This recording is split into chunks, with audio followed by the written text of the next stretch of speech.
Pentagon cleared giving Ukraine long-range Tomahawk missiles, leaving final decision to Trump. Follow this channel, Channel TV, for more updates on international news. The Pentagon has given the White House the green light to provide Ukraine with long-range Tomahawk missiles after assessing that it would not negatively impact U.S. stockpiles, leaving the final political decision in President Donald Trump's hands, according to 3 U.S. and European officials familiar with the matter.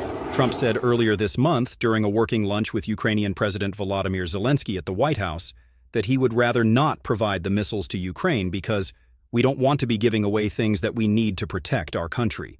The Joint Staff informed the White House of its assessment earlier this month, just before Trump met with Zelensky, who has been pushing for the missiles to more effectively target oil and energy facilities deep inside Russia.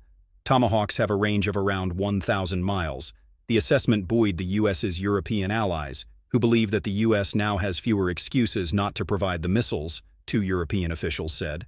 Trump also said just days before meeting Zelensky that the U.S. has a lot of Tomahawks that it could potentially give to Ukraine. U.S. and European officials were surprised, therefore, when Trump dramatically changed his tune days later, saying during opening remarks at a White House working lunch with Zelensky that the U.S. needs the Tomahawks. He then told Zelensky behind closed doors that the U.S. would not be providing them, at least not yet. Trump's decision came one day after he spoke by phone to Russian President Vladimir Putin, who told Trump that Tomahawks could hit major Russian cities like Moscow and St. Petersburg, would have no significant impact on the battlefield, but would damage the U.S.-Russia relationship, CNN has reported. The White House and Pentagon did not return requests for comment. Trump has not taken the missiles off the table altogether, sources previously told CNN, and the administration has drawn up plans to provide them to Ukraine quickly, should Trump give the order. Trump has also grown so frustrated in recent weeks with Putin's unwillingness to seriously consider peace talks that he approved new U.S. sanctions on Russian oil firms last week and scrapped, for now, a planned meeting with Putin in Budapest to discuss Ukraine. While the Pentagon doesn't have concerns about stockpiles, U.S. defense officials are still grappling with how Ukraine would train on and deploy the missiles, officials said.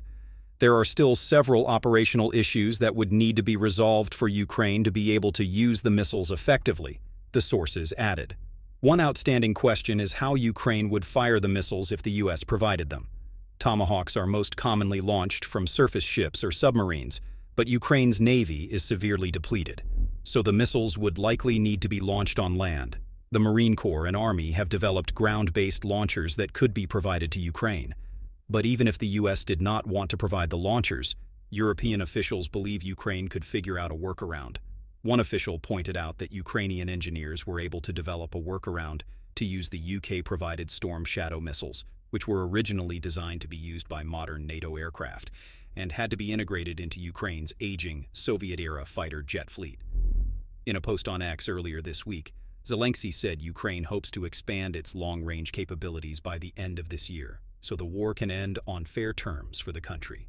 Global sanctions and our pinpoint precision are practically syncing up to end this war on terms fair for Ukraine, he wrote. All deep strike goals must be fully locked in by year's end, including expansion of our long-range footprint.